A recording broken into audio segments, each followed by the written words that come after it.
কে এখন গণহত্যাকারী এরকম তাদেরকে পৃথিবীর বুক থেকে এরকম মাঠে ময়দানে তারা ঘাস খেয়ে তাদের জীবনকে এরকম বাঁচিয়ে রাখতেছে। তাদের কোনো থাকার জায়গা আছে, তাই আমাদের উচিত এরকম এক তীব্র আন্দোলন করে আমাদের জন্য জরুরি।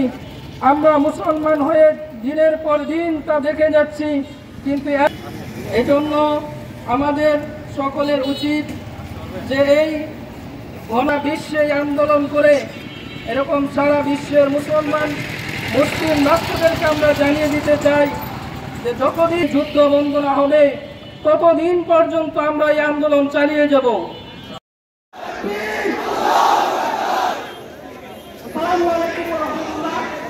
আমরা সবাই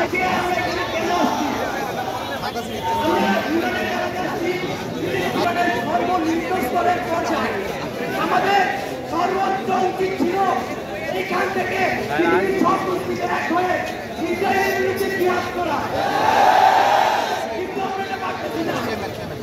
এই যে আমরা এটা পারতেছি না, এটা আমাদেরকে নিজেকে নিজে প্রশ্ন করতে হবে আমরা কেন পারতেছি না।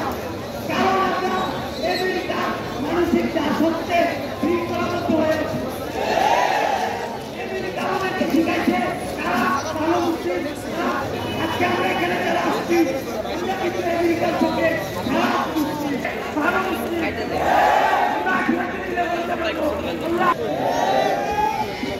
এই যে আজকে অনেকেই যে তোমরা খারাপ মুসলিম, তোমরা ভালো মুসলিম, এর মাধ্যমে আমরা জিহাদ থেকে পিছিয়ে যেতেছি। যতটুকু পারা যায় সেই প্রচেষ্টা